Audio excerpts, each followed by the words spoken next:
사도행전을 기록한 누가가 사도행전의 마지막 구절을 기록하면서 특별히 강조한 두 단어가 있습니다.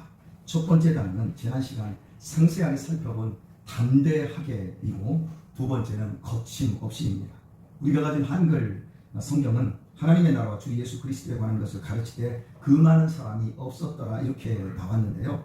즉 거침없이라는 단어가 없지만 원문에는 아콜리토스는 거침없이 자유로이라는 의미의 단어가 있습니다. 한번 확인을 해보겠습니다. 지금 띄워놓은 것이 개역 개정 성경입니다. 31절을 보면 빨갛게 해놨지요. 담대하게 거침없이 하나님의 나라를 전파하며 주 예수 그리스도에 관한 모든 것을 담대하게 거침없이 가르치더라 분명히 있습니다. 예, 확인됐고요. 예.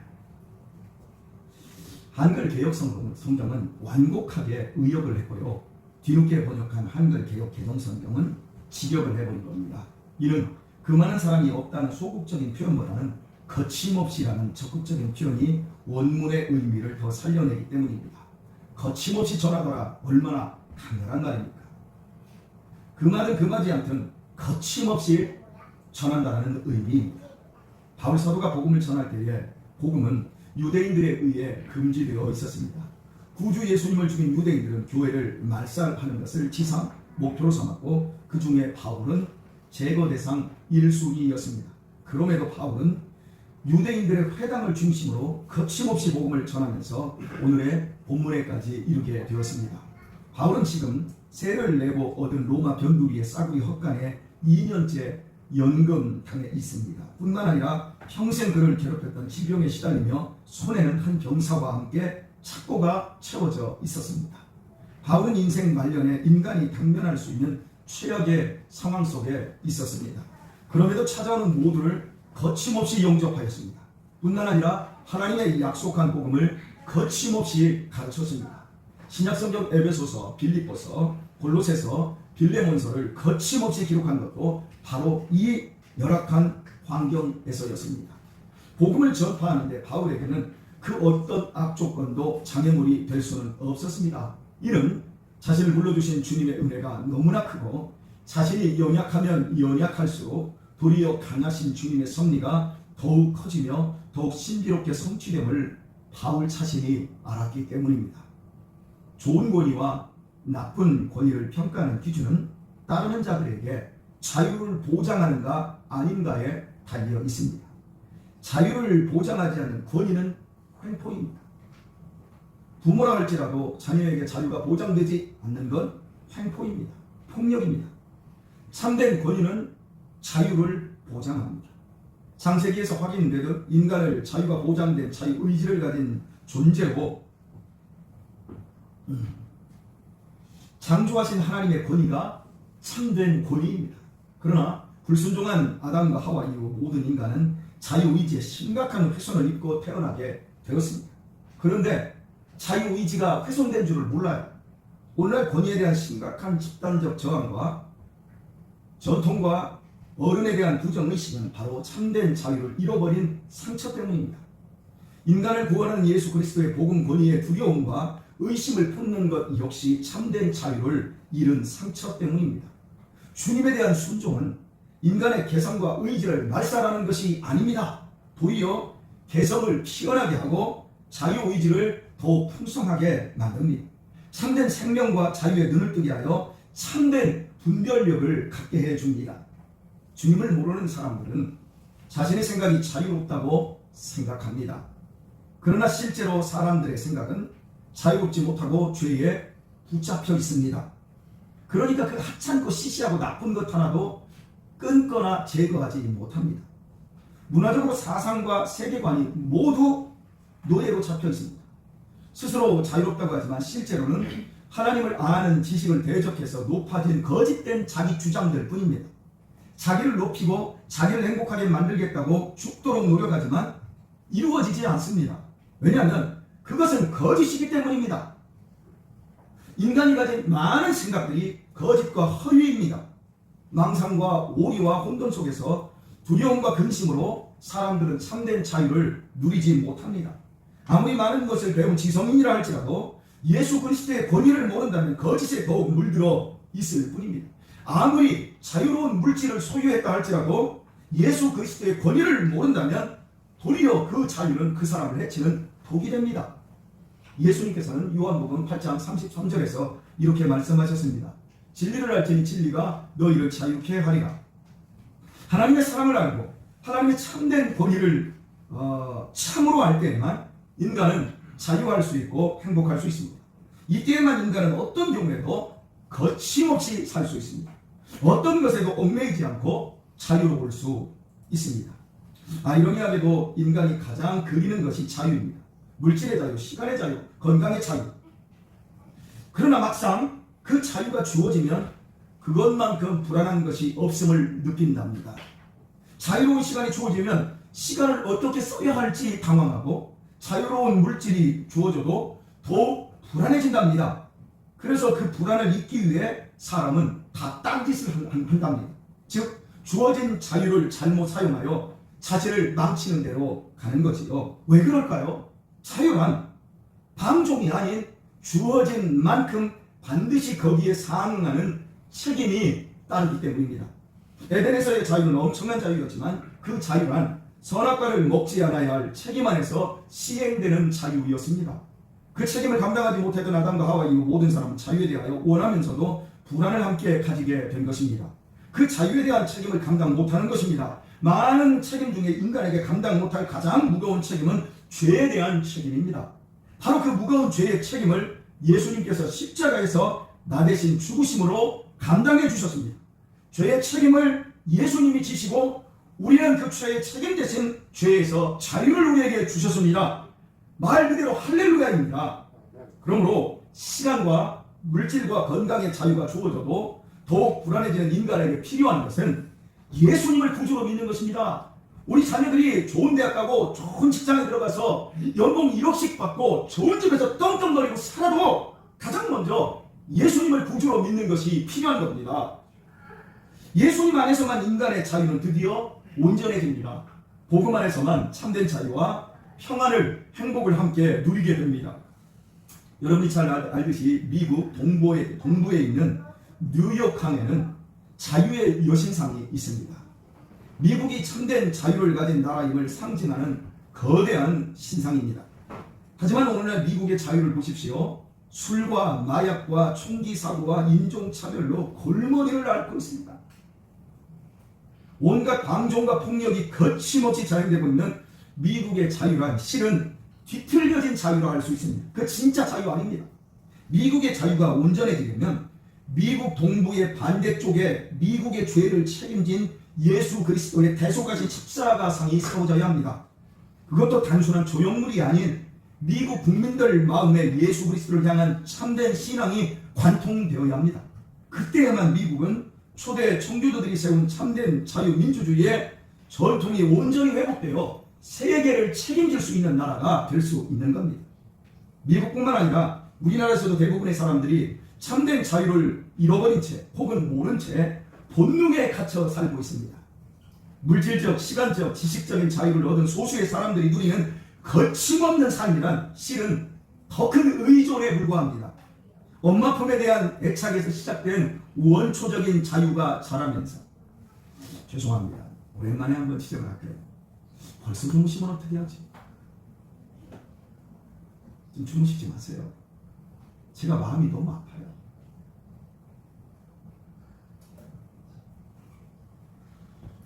엄마 품에 대한 애착에서 시작된 원초적인 자유가 자라나면서 다른 일을 지나치게 의존하는 집착 형태로 바뀝니다.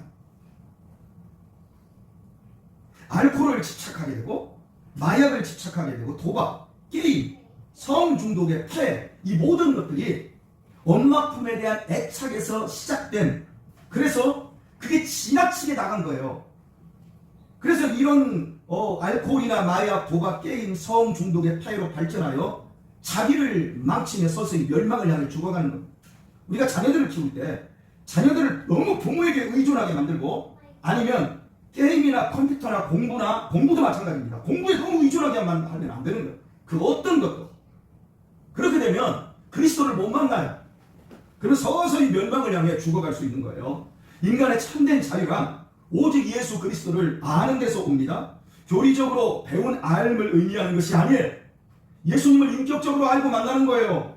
내 영혼과 내 인생을 책임진 예수님을 시공간 속에서 깨달음으로 만나는 것입니다. 누가 강요하지 않아도 예수님이 내 구주이심이 믿어지고 기쁨으로 예수님께 순종되어질 때 율법을 넘어서 그때 인간은 자유로운 영혼을 가지게 되어집니다. 즉 예수 그리스도와의 만남 속에서 죽음을 포함한 그 어떤 난관에도 거침없이 그의 자유로운 삶이 주어지게 되는 거지요.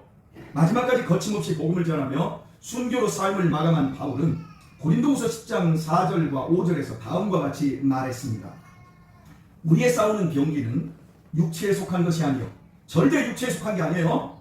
오직 하나님 앞에서 견고한 진을 파하는 강력이란 말입니다. 모든 이론을 파하며 하나님 아는 것을 대적하여 높아진 것을 다 파하고 모든 나의 생각을 사로잡아 그리스도에게 복종케 하니 너희의 복종이 온전히 될 때에 모든 복종치 않는 것을 벌하려고 예비하고 있는 중이라 이렇게 말해요. 너무 어려운 말이죠? 자 보세요.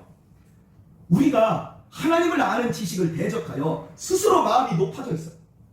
그래서 그 모든 높아진 주장들이 그것들을 파하고 무너뜨리고 모든 내 생각을 사로잡아 주님에게 복종시키라는 거예요. 즉 우리의 인생에 발목 잡는 그 악한 것들을 벌하려고 주님께서 예비하고 계시니까 온전히 주님께 복종하라는 거예요. 그리스도인들이 얼마나 주님께 복종하기를 원합니까? 우리가 얼마나 그리스도 예수의 마음을 품고 얼마나 예수 그리스도의 사람으로 살려고 애를 씁니까? 마음으로 원하고 바라고 또 원하며 바라지 않습니까? 그러나 실패하고 좌절하는 이유가 무엇입니까? 그 이유는 소망하고 지성을 다하는 종교적 열심이 자기 열심이 실은 하나님보다 높아진 자기 마음이기 때문입니다. 내 지각과 내 의지를 다해 예수님 알기 원하고 예수님을 섬겨야 하는데 자기의 종교성을 섬기고 자기의 종교성 뒤로 숨어버린 거예요. 주님은 우리의 왕이십니다. 우리의 생명과 안전을 영원토록 책임져 주신 의로우시며 완전한 주제자이십니다. 아멘이시죠? 네. 스스로의 건강도 우리는 지키지 못합니다. 내 인생을 행복하게 만들지 못하는 그 뒤틀려진 그 주권을 예수님께 드려야 합니다. 잠드는 것도 하나 자유롭지 못하여 수면제를 의지해야 하는다. 내가 먹은 것 하나 배설하지 못해서 변비 하나 해결하지 못하면서도 내가 내 인생의 왕이 되고 주권자가 된 그것을 포기해야 합니다. 바로 그때 주님을 원하면서도 주님을 대적했던 모든 불복종들을 주님께서 드디어 벌하여 깨끗게 해주시겠다는 말씀이에요. 예수 그리스도의 주권을 온전히 인정하고 살든지 죽든지 그리스도를 따르는 삶이 가장 자유롭고 행복한 삶입니다. 그리스도를 떠나서는 아무것도 할 수 없다고 고백하는 사람이 도리어 그리스도 안에서 모든 것을 할 수 있는 사람이 되어집니다. 연주가가 악보대로 연주하는 것이 불편하고 구속되는 것이 아니라 가장 자유로운 연주의 길이듯 예수님 안에 온전히 거하는 것이 가장 자유로운 일입니다. 바울은 청년 시절 거룩한 신앙의 열심을 갖고 행동했지만 사실은 하나님을 모르는 죄의 포로에 불과했습니다. 하나님을 믿는 종교라는 가면을 쓴 고급한 죄인이었습니다. 저급한 죄인도 있습니다. 그러나 저같이 고급한 죄인이 얼마든지 있을 수 있습니다. 아시지요?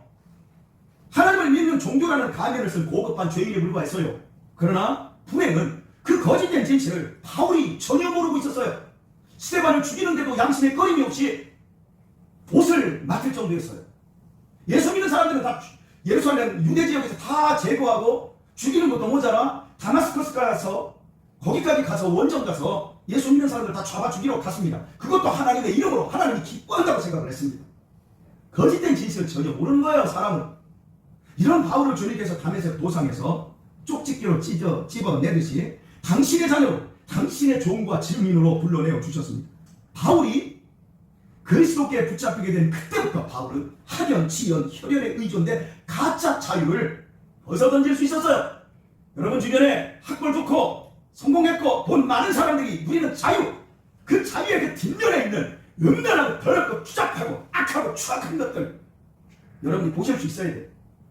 바울은 바로 그것을 벗어던진 거예요. 동시에 참된 자유, 참된 평안, 참된 사랑을 알게 되었으며 또한 동시에 죽음마저 문제될 것이 없게 되었습니다. 비록 복음을 금하며 승냥이 때처럼 바울의 전 인생을 둘러싼 유대인들의 유혹과 생존의 문제가 발목을 늘 잡고 있었지만 바울은 거침없이 하나님의 나라와 주 예수 그리스도에 관한 진리를 전하였습니다.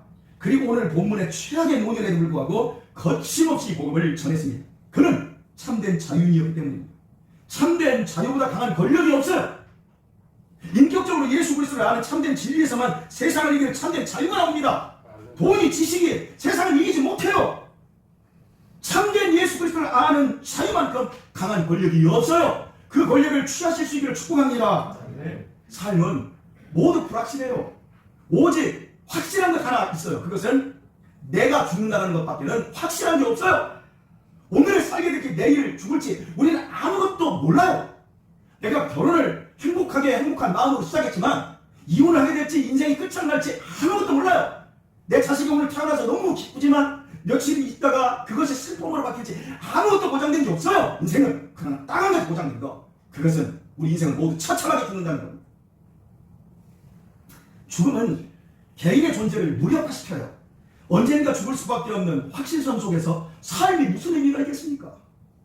죽음 외에 확실히 정해진 것이 없는 삶에서도 인간은 매 순간 삶을 위해, 그 죽을 삶을 위해 삶을 선택해야 돼요. 선택이 어떤 결과를 초래할지 모르는 상황에서 매일 매 순간 평생을 선택하며 살아야 하는 자유라는 짐을 짊어지고 있는 거예요. 자유가 오히려 짐인 거예요. 이 선택에 대한 책임을 모면하고자 많은 사람들이 의존적 관계나 중독에 빠지고요, 독선적인 이념에 빠지고요, 종교에 빠져 책임을 회피하는 거예요. 여러분이 교회에 오셔서 여러분의 책임을 회피할 수 있어요. 무서운 일입니다. 교회까지 와서도 목사에게 매달리는 거예요. 아니면 자기 열심에 심취해 불안한 마음을 그 열심 낼 때 잊어버리는 걸로 회피하며 자신이 해야 할 선택의 책임을 피해가는 교묘한 죄송이 우리 안에 있어요. 안 됩니다. 하나님 앞에 단독자로 쓰시길 바랍니다. 목사를 끼지 마시고요, 누구를 끼지 마시고요, 예수님 잘 믿는 내 아버지 엄마를 끼지 마시고요, 내 자신이 하나님 앞에 단독자로 서야 합니다. 죽을 수밖에 없는 존재로 예수님과 대면한 신앙이 있어야 합니다. 많은 사람들이 죽음을 잊고 그럭저럭 살다가 그냥 목사나 의지하다가 죽을 날이 가까우면 자신에게 참된 신앙이 없었음을 깨닫고 더욱 고독해집니다. 실존주의 신학자였던 하이데커는 현대인들은 실존적 불안의 자각으로부터 회피한 채 살고 있다고 말했습니다. 즉, 자신의 존재를 망각한 채 과도하게 돈이나 일, 쾌락에 집착한 방어적인 자세로 일관하고 있다는 거예요. 학생들이 불안하니까 공부하는 거예요. 불안하니까 돈 벌러 가는 거예요. 그런데 그걸로는 불안이 해결이 안 돼요. 타인과 아무리 친밀한 관계를 맺더라도 결국은 닿을 수 없는 궁극적인 간격이 있어요. 내 자식과 내가 아무리 가까워도, 내 남편과 내 아내와 내가 아무리 가까워도 결국은 닿을 수 없는 궁극적인 간격이 있어요. 그래서 아내는 아내에 대한 책임이 있고 남편은 남편에 대한 책임이 있는 거예요. 그 책임을 못하면, 그 자식이 그 책임을 못하면, 부모가 그 책임을 못하면 나중에 문제가 반드시 생기듯이 그 책임을 해야 되고 그 책임을 배워야 되는 거예요. 이 궁극적인 간격을 사람들이 못 봐요. 어떤 관계도 소외를 제거할 수 없어요. 나 저 사람하고 같이 살면, 나 저 사람하고 함께 있으면 나 행복할 거야. 외롭지 않아. 아니, 외로워요. 인간은 군용 속에 고독을 느끼는 실존적 이 아픔을 다 가지고 있어요. 나이를 먹어갈수록 인간은 삶의 의미 없음에 치밀 겁니다. 내 자신은 절대적인데 삶이 절대적 의미가 보여지지 않습니다. 그저 먹고 일하고 자고 먹고 자고 그러면서 죽어가고 있는 거예요. 사랑도 일도 성공도 절대적인 게 없는 거예요. 살아보니까 수많은 배신과 오류 속에서 대체 무엇을 위해 내가 이렇게 열심히 살다가 이렇게 늙었나 싶습니다. 거기에서부터 우울증이 휩쓸어요. 사랑하는 교우 여러분, 거침없는 자유의 인생을 살고 싶습니까? 죽음을 적극적으로 받아들이십시오. 내가 죽는다는 거 적극적으로 받아들이셔야 합니다. 피하면 안 됩니다. 적극적으로 죽음을 받아들이십시오.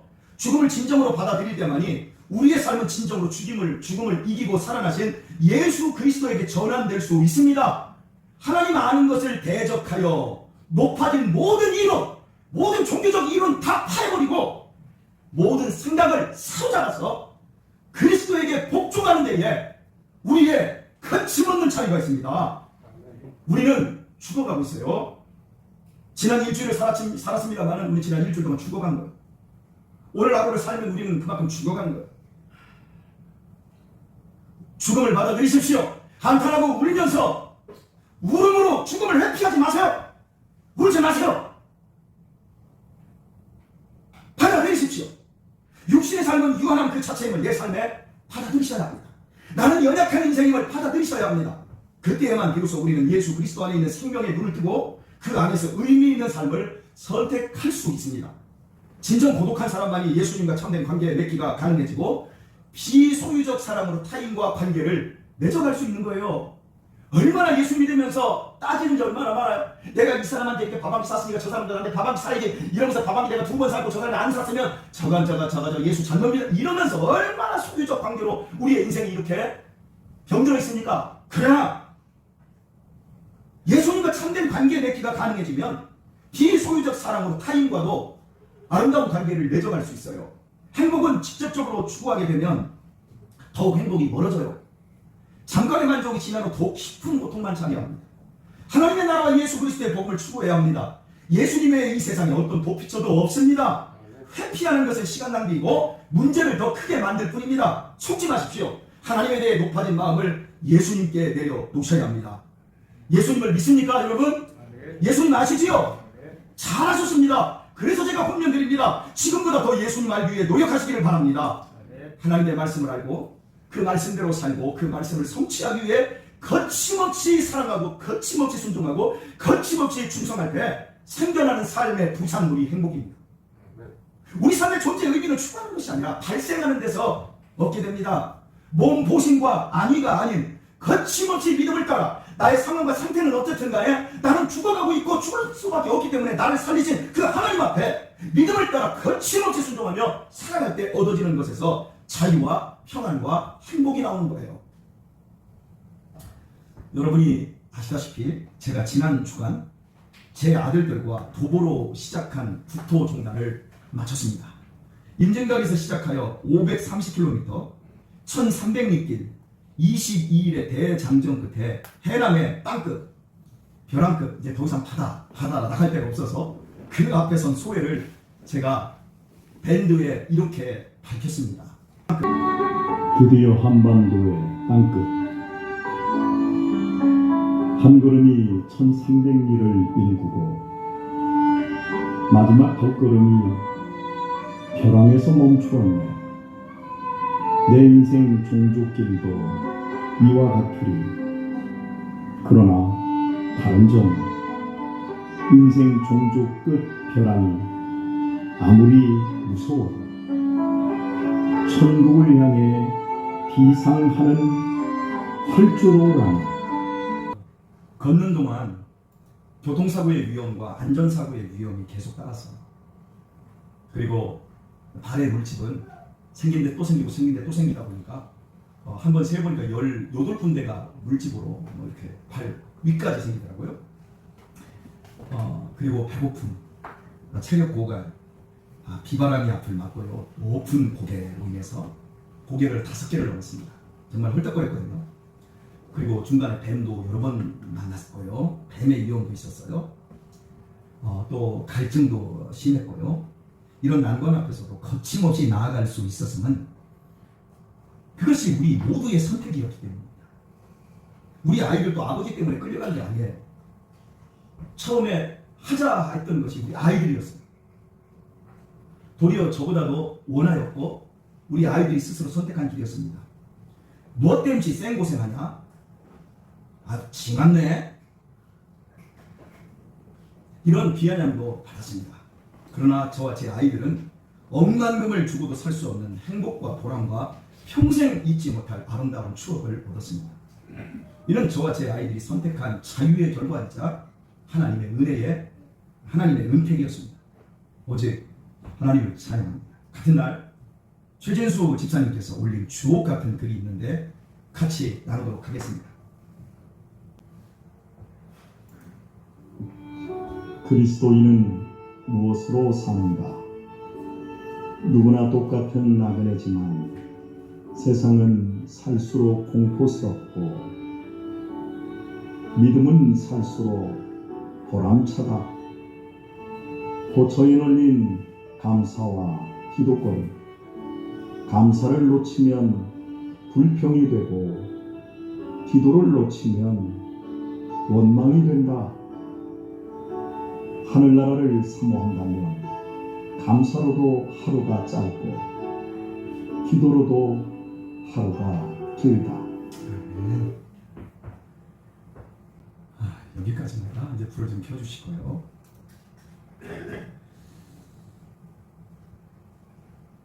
여러분, 우리 최 집사님의 글에서 무엇이 느껴지십니까? 그 누구도 그 무엇도 방해할 수 없는 거침없는 믿음이 느껴지지 않습니까? 내가 선택하여 믿음으로 내어있는 삶에 거침없는 자유가 주어지는 건 하나님은 살아계시기 때문입니다. 시간은 객관적이지만 시간이 축적되는 한 사람 한 사람의 인생은 결코 동일하지 않습니다. 각자 시간 속에서 자유롭게 자신이 선택한 것들이 축적되어 결과되어져 만들어가는 것이 인생이기 때문입니다. 여러분의 예수 믿는 자유와 행복을 누가 금하고 있습니까? 누가 여러분의 신앙생활을 방해합니까? 피곤이 시간 없으니 금하여 새벽기도를 못하십니까? 돈 없고 건강 없으니 감사를 못하게 합니까? 아닙니다. 여러분 자신이 하나님을 대적하는 높아진 바로 그 마음, 여러분 자신 안에 있는 삐뚤어진 자유가 오늘의 여러분을 만들어가고 있습니다. 오늘의 말씀을 뵙겠습니다. 인생은 죽음과 고독, 허무라고 하는 실존적 불안에 직면한 존재입니다. 배고픔이 해결된 현대사회는 술과 게임과 스크린과 레저에 취하고 돈에 집착하는 것으로 실존적 불안을 회피하게 만듭니다. 좋은 직업에 안주하여 바쁘게 살고 돈 쓰며 재미나게 사는 것을 목적으로 실존적 불행을 회피하지 마십시오. 어느 날 왕창 무너지는 날이 옵니다. 결정적인 날이 옵니다. 사람 인생이 한꺼번에 엎어지는 날이 옵니다. 허무와 고독과 죽음의 공포로 이가 갈릴 정도로 두렵고 고통스러운 날이 반드시 옵니다. 그러므로 결정하셔야 합니다. 죽음의 날이 오기까지 믿음으로 거침없이 살 것인지, 이 핑계 저 핑계에 대며 회피하며 살 것인지 결정하셔야 합니다. 부디 오늘 말씀으로 바울처럼 거침없는 믿음의 사람으로 사는 데에 더 용기를 내셔서 거침없이 그리스도께 충성을 다하며 하늘 가족으로 거침없이 살아가다가 마지막 날이 왔을 때 거침없이 천국을 향해 비상할 수 있기를 예수님의 이름으로 축원드립니다.